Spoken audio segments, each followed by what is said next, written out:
Mi hermana Carmen era 3 años mayor que yo, pero siempre me trataba como si fuera la hermana mayor. Desde pequeñas, cuando vivíamos en esa casa estrecha de 2 plantas en el barrio de Gracia, ella era quien me despertaba por las mañanas, quien me peinaba el cabello antes de ir al colegio y quien se quedaba conmigo cuando tenía pesadillas. Nuestra madre trabajaba dobles turnos en el hospital y papá había desaparecido de nuestras vidas cuando yo tenía apenas 5 años, así que Carmen se convirtió en mi protectora, mi confidente y mi mejor amiga. Recuerdo que tenía esta costumbre de llamarme desde el pasillo cuando ya estábamos acostadas. Su voz atravesaba las paredes delgadas de nuestro pequeño apartamento y llegaba hasta mi habitación como un susurro cálido. Lucía, me decía, ¿estás despierta? Y yo siempre le respondía que sí, aunque estuviera medio dormida. Entonces ella se levantaba de su cama y caminaba descalza por el pasillo de madera que crujía bajo sus pies. Siempre se detenía frente a mi puerta y preguntaba si podía entrar. Nunca entraba sin permiso, era muy respetuosa con mi espacio, pero yo siempre la invitaba a pasar. Se sentaba al borde de mi cama y me contaba historias inventadas o me hablaba de sus planes para el futuro. Quería estudiar periodismo, decía, y viajar por todo el mundo escribiendo reportajes sobre lugares lejanos. Yo la escuchaba con los ojos cerrados, sintiendo el peso de su cuerpo hundiendo ligeramente el colchón, y me quedaba dormida con el sonido de su voz. Carmen murió en un accidente de tráfico hace 2 años, cuando tenía 26. Yo acababa de cumplir 23 y vivía en Madrid, trabajando en una oficina pequeña de contabilidad que apenas me permitía pagar el alquiler de un estudio diminuto. Cuando recibí la llamada de mi madre, sentí como si el mundo se detuviera. Carmen venía de una entrevista de trabajo en una revista local de Barcelona, cuando un camión se saltó el semáforo en rojo. Los médicos dijeron que fue instantáneo, que no sufrió. Pero yo sé que eso es algo que se dice para consolar a los familiares. La verdad es que nunca sabremos qué sintió en esos últimos segundos. Después del funeral, mi madre no podía soportar estar en el apartamento donde habíamos crecido. Cada rincón le recordaba a Carmen. Decidió mudarse con mi tía a Valencia, y yo regresé a Madrid intentando continuar con mi vida como si nada hubiera pasado. Pero no podía. Había noches en que despertaba pensando que escuchaba su voz llamándome desde el pasillo. Igual que cuando éramos niñas. Por supuesto, no había pasillo en mi estudio. Solo era una habitación pequeña con una cocina diminuta y un baño compartido con otros inquilinos del edificio. El año pasado, mi madre decidió vender la casa familiar y me ofreció quedarme con el apartamento que Carmen había alquilado en Barcelona antes de morir. Era un segundo piso en el Eixample, con 2 habitaciones, un salón amplio y un pasillo largo que conectaba todas las estancias. Carmen había vivido allí solo 6 meses antes del accidente. Había decorado todo con mucho cuidado, eligiendo muebles de segunda mano que restauraba los fines de semana, colgando plantas por toda la casa y llenando las paredes con fotografías de nuestros viajes familiares y recortes de artículos periodísticos que admiraba. Mi madre no podía hacerse cargo del alquiler y el propietario estaba dispuesto a traspasarme el contrato a mí. Al principio dudé. Mudarme al apartamento de Carmen me parecía como profanar su memoria, como ocupar un espacio que le pertenecía solo a ella. Pero mi situación económica en Madrid era insostenible, y en Barcelona tenía la oportunidad de trabajar en una empresa de auditoría que pagaba considerablemente mejor. Además, vivir rodeada de las cosas de Carmen me hacía sentir más cerca de ella. Era como mantener viva una parte de ella que se había perdido para siempre. Me mudé un martes de octubre. El apartamento estaba exactamente como Carmen lo había dejado. Su ropa seguía colgada en el armario del dormitorio principal. Sus libros permanecían ordenados alfabéticamente en la estantería del salón. Y en la mesita de noche había una novela abierta en la página 17, con un marcapáginas que tenía una fotografía nuestra de cuando éramos pequeñas. Decidí instalarme en la habitación más pequeña, la que Carmen usaba como oficina. Convertí su escritorio en mi rincón de trabajo y coloqué mi cama individual donde antes había estado su sillón de lectura. Las primeras semanas fueron extrañas, pero no inquietantes. Era como si Carmen siguiera presente en cada objeto, en cada rincón del apartamento. Cuando preparaba café por las mañanas, usaba su taza favorita, la de cerámica azul con pequeñas flores blancas que había comprado en un mercadillo. Cuando me sentaba en el sofá del salón, siempre elegía el lado donde ella solía acurrucarse para ver la televisión. Por las tardes, después del trabajo, me quedaba en su habitación mirando sus cosas, tratando de entender cómo había sido su vida durante esos últimos. En su escritorio encontré cuadernos llenos de ideas para artículos, recortes de periódicos con noticias que había subrayado, y una carpeta con cartas de rechazo de diferentes redacciones a las que había enviado su currículum. Carmen luchaba por cumplir su sueño de ser periodista, pero no había sido fácil para ella. El primer mes dormí bastante bien. Estaba agotada por el proceso de mudanza, por adaptarme al nuevo trabajo y por toda la carga emocional de vivir en el espacio que había sido de mi hermana. Caía rendida en la cama todas las noches y despertaba con la alarma del móvil a las 7 de la mañana. Pero gradualmente empezaron los problemas de sueño. Al principio pensé que era el estrés del cambio, la ansiedad de estar en una ciudad nueva, o tal vez el hecho de que la calefacción del edificio hacía ruidos extraños durante la noche. El sistema de tuberías era viejo, y cuando los vecinos de arriba usaban agua caliente, se escuchaban golpeteos y vibraciones que resonaban por las paredes. Hacia mediados de noviembre, los ruidos se intensificaron. No solo eran las tuberías, había crujidos en el suelo del pasillo, como si alguien caminara despacio desde el salón hasta las habitaciones. La primera vez que lo escuché, me levanté para investigar. Pensé que podría ser algún vecino que se había equivocado de piso, o tal vez un problema con las maderas del suelo que se dilataban por los cambios de temperatura. Pero cuando salí de mi habitación y encendí la luz del pasillo, no había nadie. Todo estaba en silencio, tal como lo había dejado antes de acostarme. Los crujidos se volvieron más frecuentes. Ocurrían siempre entre las 2 y las 4 de la madrugada, y siempre seguían el mismo patrón. Empezaban cerca del salón y se dirigían lentamente hacia las habitaciones, deteniéndose frente a mi puerta. Intenté racionalizar lo que estaba ocurriendo. Los edificios antiguos tienen sus propios sonidos, me decía. Las maderas se mueven, las estructuras se asientan, los cambios de temperatura provocan contracciones y expansiones. Pero había algo en esos crujidos que me resultaba familiar, como si reconociera el ritmo de esos pasos. A finales de noviembre empecé a tener dificultades para conciliar el sueño. Me quedaba despierta escuchando, esperando. Cuando finalmente lograba dormirme, cualquier ruido me despertaba sobresaltada. Comencé a sentir una presión extraña en el pecho, como si algo pesado se hubiera instalado encima de mí mientras dormía. Al principio pensé que era ansiedad, un síntoma físico del estrés que estaba viviendo, pero la sensación era muy específica, muy localizada.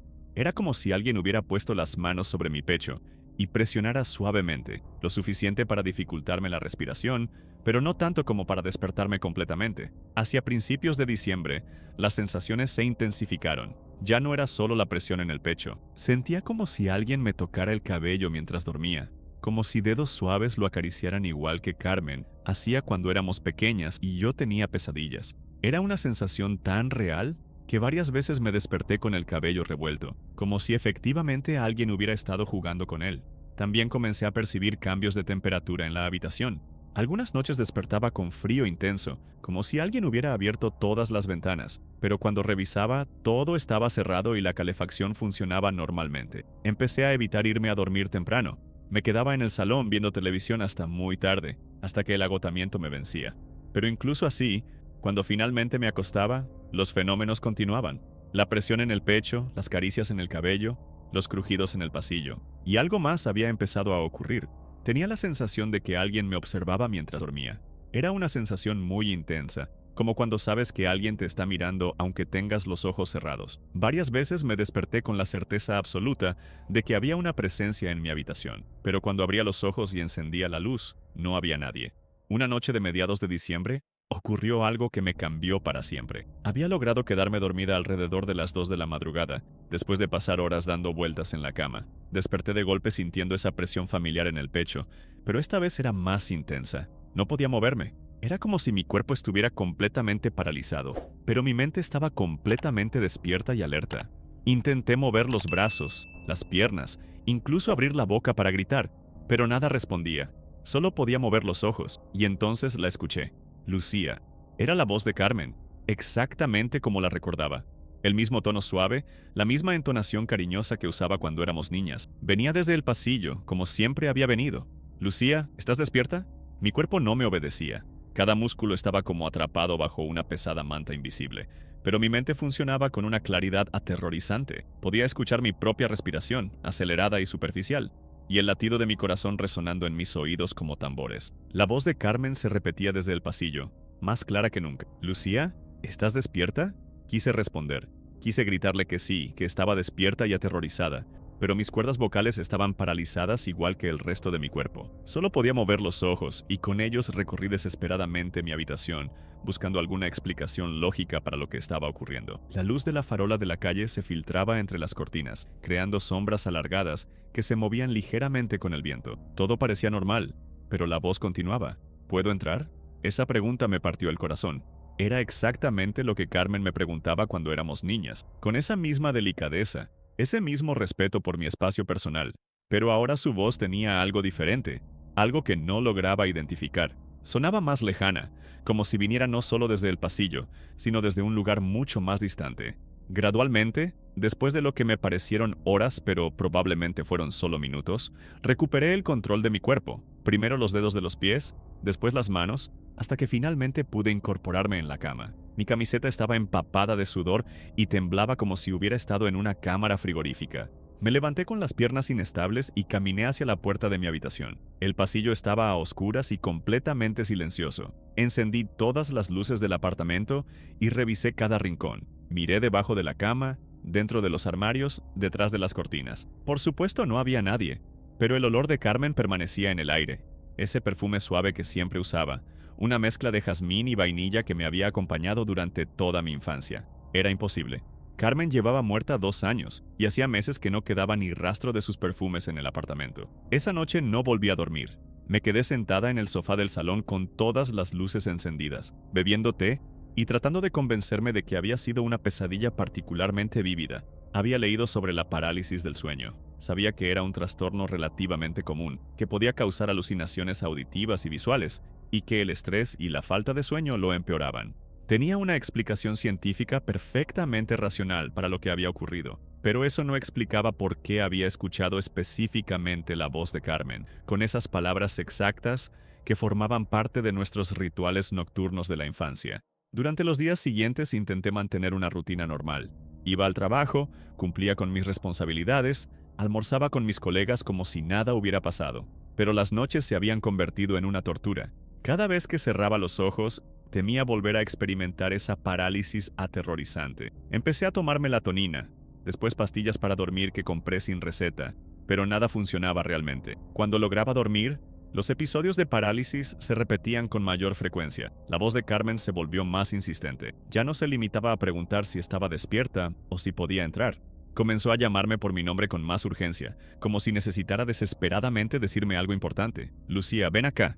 Lucía, necesito que me escuches. Lucía, por favor. Su tono se volvía cada vez más angustiante, y yo permanecía ahí, paralizada e incapaz de responder, sintiendo como si la estuviera defraudando una vez más. Hacia enero, los episodios empezaron a incluir sensaciones físicas más intensas. Durante la parálisis, sentía como si alguien se sentara al borde de mi cama, igual que Carmen hacía cuando éramos pequeñas. El colchón se hundía bajo un peso invisible, y podía percibir el calor de un cuerpo cerca del mío. Algunas veces sentía que me tocaban la frente, como cuando Carmen me tranquilizaba después de una pesadilla.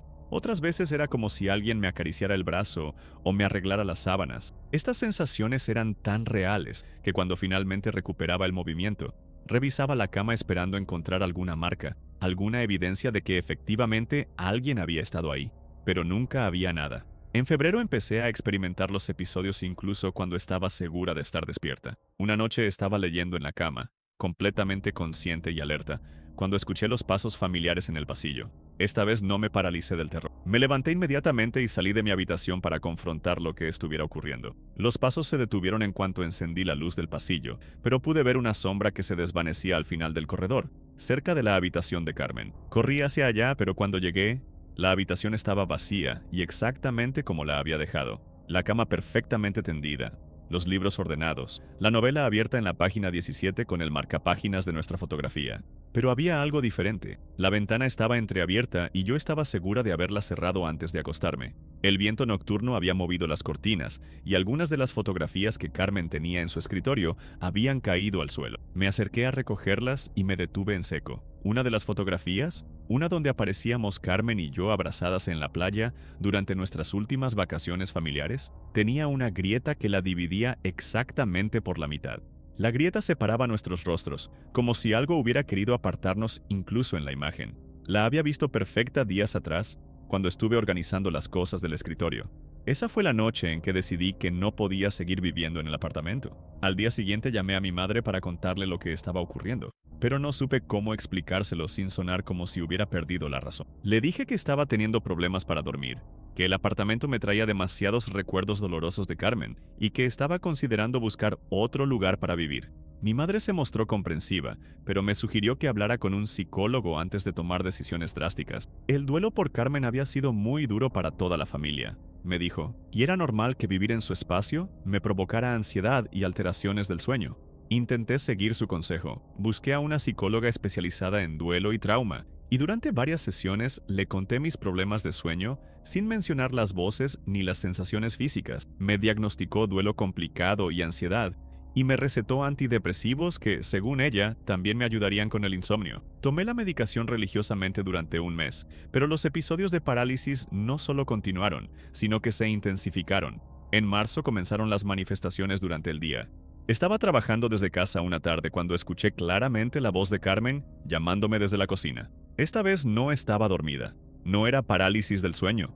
No había explicación médica posible. Me levanté del escritorio y caminé hacia la cocina esperando encontrar alguna fuente lógica del sonido. Tal vez la radio del vecino o la televisión de alguien más. Pero cuando llegué, encontré la puerta del refrigerador abierta. No recordaba haberla dejado así, y sabía que la había cerrado después del almuerzo porque siempre revisaba que estuviera bien cerrada para evitar que se dañaran los alimentos. Esa misma semana, mientras estaba duchándome, alguien tocó la puerta del baño. 3 golpecitos suaves, igual que Carmen hacía cuando necesitaba usar el baño, mientras yo me estaba bañando. Cerré la ducha y pregunté quién era, pero no hubo respuesta. Cuando salí envuelta en la toalla, no había nadie en el apartamento. Revisé que la puerta principal estuviera cerrada con llave, y lo estaba. Las ventanas también estaban cerradas. No había forma de que alguien hubiera entrado y salido sin que yo lo notara. Los episodios se volvieron más frecuentes y más perturbadores. Empecé a encontrar objetos fuera de lugar. La taza de café de Carmen en el fregadero, aunque yo nunca la usaba. Libros abiertos en páginas diferentes. La calefacción encendida cuando estaba segura de haberla apagado. Una mañana encontré mi cepillo de dientes en el suelo del baño, y junto a él, el cepillo de Carmen que había guardado en una caja con sus pertenencias personales meses atrás. Mi rendimiento en el trabajo comenzó a deteriorarse. Las noches de insomnio y los episodios de parálisis me tenían agotada física y emocionalmente. Llegaba a la oficina con ojeras profundas, me costaba concentrarme en mis tareas, y varias veces me quedé dormida en mi escritorio. Mis colegas empezaron a hacer comentarios sobre mi apariencia y mi comportamiento. Parecía enferma, decían.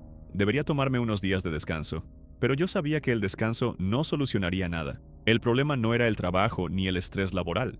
El problema era que no podía escapar de Carmen, y cada día que pasaba su presencia se volvía más intensa y más demandante. Sus llamadas nocturnas ya no sonaban cariñosas como en nuestra infancia. Había algo desesperado en su voz, algo urgente que me helaba la sangre. Era como si estuviera tratando de advertirme sobre algo terrible que estaba por suceder. En abril, los episodios de parálisis comenzaron a incluir elementos visuales. Durante la inmovilización, no solo escuchaba la voz de Carmen y sentía su presencia física, ahora también podía verla. Al principio eran solo sombras en mi visión periférica, formas vagas que se movían por la habitación, cuando yo no podía girar la cabeza para mirarlas directamente. Pero gradualmente, las visiones se volvieron más claras y más detalladas. Carmen aparecía de pie junto a mi cama, exactamente como la recordaba.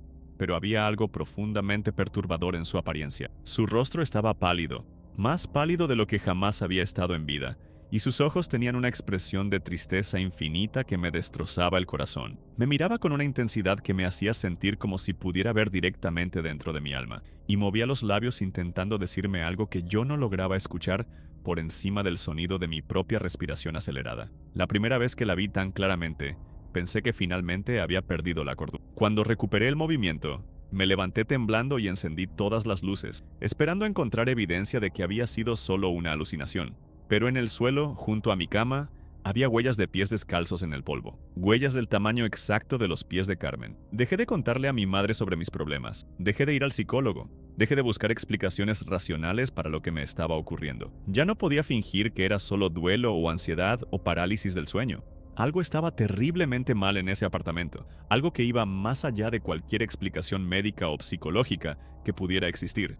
En mayo, Carmen comenzó a aparecer fuera de los episodios de parálisis. La veía reflejada en los espejos cuando pasaba por el baño, de pie detrás de mí con esa misma expresión de tristeza infinita. La veía sentada en su sillón favorito del salón cuando regresaba del trabajo, pero cuando parpadeaba, desaparecía. Una noche la vi parada en el marco de la puerta de mi habitación, observándome mientras intentaba leer. No estaba paralizada. Podía moverme libremente, pero no me atrevía a hacer ningún gesto brusco que pudiera hacer que se desvaneciera. Lucía, me dijo con esa voz que ya no sonaba como la recordaba. Lucía, tienes que escucharme. Por primera vez en meses logré hablar durante una de sus apariciones. ¿Qué quieres, Carmen?, le pregunté con la voz quebrada. ¿Qué necesitas de mí? Pero en cuanto pronuncié esas palabras, ella desapareció. y yo me quedé sola en la habitación con la certeza terrible de que algo mucho peor estaba por comenzar. Durante los días siguientes, la presencia de Carmen se volvió constante. Ya no aparecía solo por las noches o durante los episodios de parálisis. La veía en cada reflejo. La escuchaba susurrar mi nombre desde habitaciones vacías. Sentía su mirada siguiéndome por todo el apartamento. Era como si algo hubiera cambiado después de que le hablé directamente, como si mi reconocimiento de su presencia hubiera roto alguna barrera invisible que la mantenía limitada a ciertos momentos y lugares. El apartamento se había convertido en un lugar imposible de habitar. Los objetos se movían solos con mayor frecuencia. Encontraba las ventanas abiertas aunque las hubiera cerrado con llave. La temperatura cambiaba drásticamente sin razón aparente. Una noche me desperté y todas las fotografías de Carmen habían sido colocadas boca abajo sobre su escritorio. Otra mañana, todos los libros de su estantería estaban en el suelo, desperdigados como si alguien los hubiera tirado con furia. Pero lo más perturbador era que Carmen parecía estar enojada conmigo. Sus apariciones ya no tenían esa expresión de tristeza infinita que me había partido el corazón durante meses. Ahora me miraba con algo que parecía reproche, como si yo hubiera hecho algo terrible que ella no podía perdonar. Sus intentos de comunicarse se volvieron más agresivos. En lugar de llamarme suavemente como cuando éramos niñas, ahora gritaba mi nombre desde diferentes partes del apartamento. ¿Lucía?, decía con una voz que sonaba distorsionada, como si viniera desde muy lejos. ¿Lucía? ¿Por qué no me escuchas? Una noche de finales de mayo, mientras intentaba dormir en el sofá del salón porque ya no podía soportar estar en mi habitación, escuché que alguien abría la puerta del apartamento, el sonido de la llave girando en la cerradura, el crujido de las bisagras, los pasos entrando. Me levanté aterrorizada, segura de que alguien había conseguido una copia de las llaves y estaba intentando robar. Pero cuando llegué al recibidor, la puerta estaba cerrada con llave, exactamente como la había dejado. Sin embargo, en el suelo había huellas de barro húmedo, como si alguien hubiera entrado con los zapatos sucios después de caminar bajo la lluvia.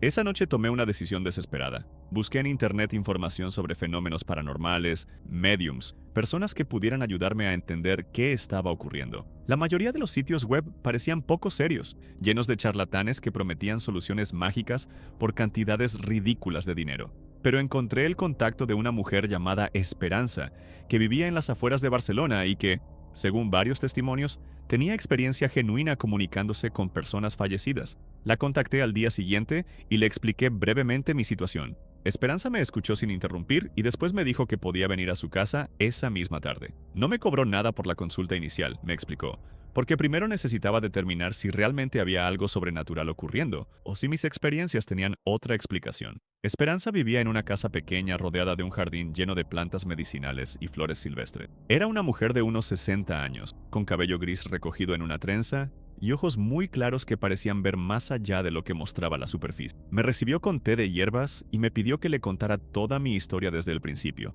sin omitir ningún detalle. Le hablé de Carmen, de nuestra infancia, del accidente, de mi mudanza al apartamento.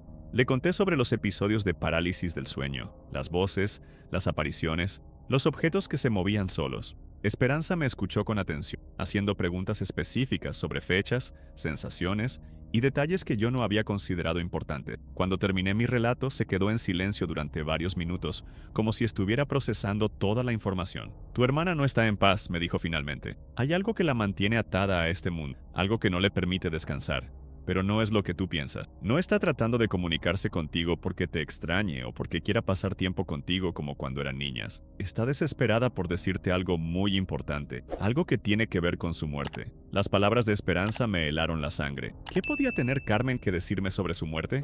Los médicos habían sido muy claros. Había sido un accidente de tráfico. El conductor del camión se había saltado un semáforo en rojo. No había nada misterioso ni inexplicable en lo que había ocurrido. Esperanza me pidió que la llevara al apartamento esa noche. Quería intentar comunicarse directamente con Carmen para entender qué era lo que tanto necesitaba decirme. Yo tenía miedo de regresar allí, especialmente acompañada de alguien más que pudiera presenciar las manifestaciones paranormales que habían estado ocurriendo. Pero también necesitaba desesperadamente encontrar una solución a lo que estaba viviendo. Ya no podía seguir así. Los meses de insomnio, terror constante y aislamiento social me habían dejado al borde del colapso mental. Regresamos al apartamento cerca de las 9 de la noche. Esperanza recorrió lentamente todas las habitaciones, tocando objetos, deteniéndose en ciertos lugares, murmurando palabras que no pude entender.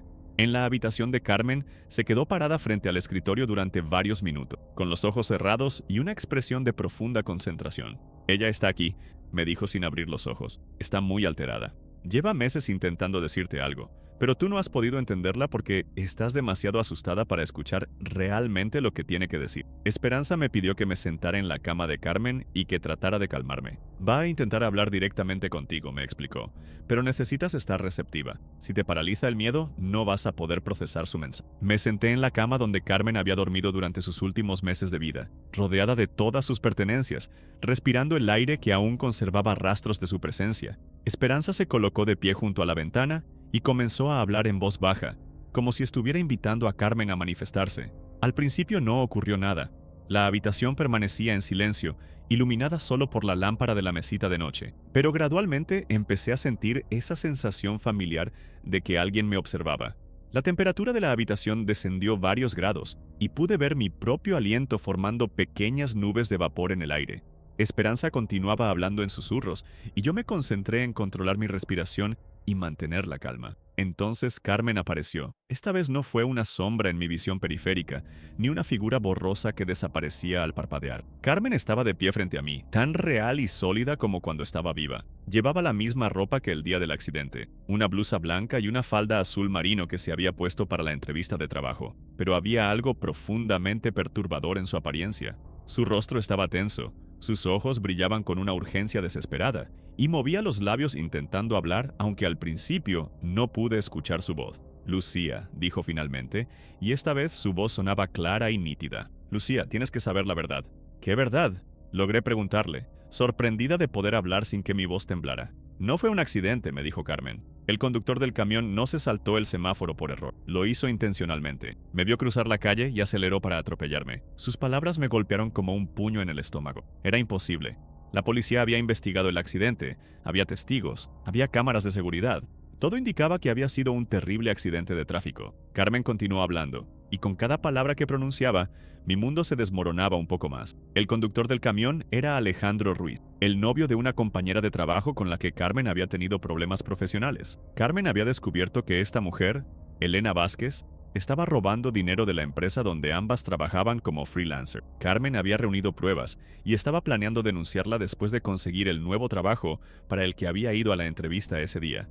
Elena se enteró de las intenciones de Carmen y convenció a Alejandro de que tenían que detenerla antes de que arruinara sus vidas. No habían planeado matarla inicialmente. La idea era solo asustarla, tal vez amenazarla para que se mantuviera callada. Pero cuando Alejandro vio a Carmen saliendo del edificio donde había tenido la entrevista, y cuando se dio cuenta de que tenía la oportunidad perfecta de hacer que pareciera un accidente, decidió ir más lejos. Carmen me explicó que había estado intentando decirme todo esto durante meses, pero que yo había estado demasiado aterrorizada para escucharla realmente. Sus apariciones no eran para asustarme ni para quedarse conmigo por nostalgia. Era porque necesitaba que alguien conociera la verdad sobre su muerte y que se hiciera justicia. Me dijo dónde podía encontrar las pruebas que había reunido contra Elena Vázquez. Estaban guardadas en una cuenta de correo electrónico que solo yo conocía, porque había usado mi fecha de cumpleaños como contraseña. También me explicó que Alejandro había estado bebiendo el día del accidente, pero que su abogado había conseguido ocultar ese dato durante la investigación policial comprando el silencio de varios testigos. Cuando Carmen terminó de hablar,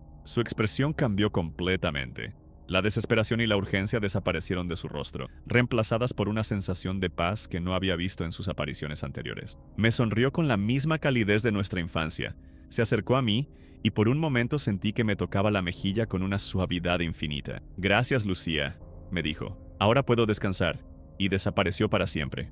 Los días siguientes fueron un torbellino de actividad.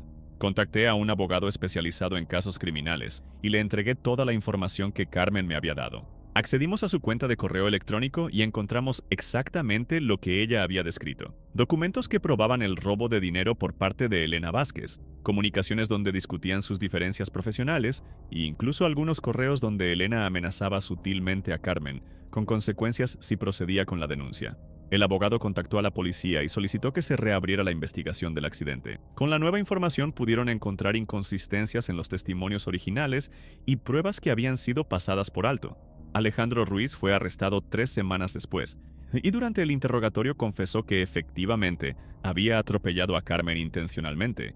aunque insistió en que había sido una decisión impulsiva que había tomado en el momento. Elena Vázquez también fue arrestada por el robo de dinero y como cómplice intelectual del asesino. Ambos fueron condenados, Alejandro a 15 años de prisión por homicidio intencional y Elena a 8 años por robo y complicidad. Después del juicio, abandoné el apartamento de Carmen. Ya no tenía sentido vivir allí, y además la presencia opresiva que había dominado ese espacio durante meses había desaparecido completamente. Carmen había encontrado la paz que necesitaba, y yo finalmente pude comenzar a procesar mi duelo de una manera saludable. Me mudé a un apartamento nuevo en otra parte de Barcelona. Busqué ayuda psicológica profesional para superar el trauma de lo que había vivido, y gradualmente reconstruí mi vida social y laboral.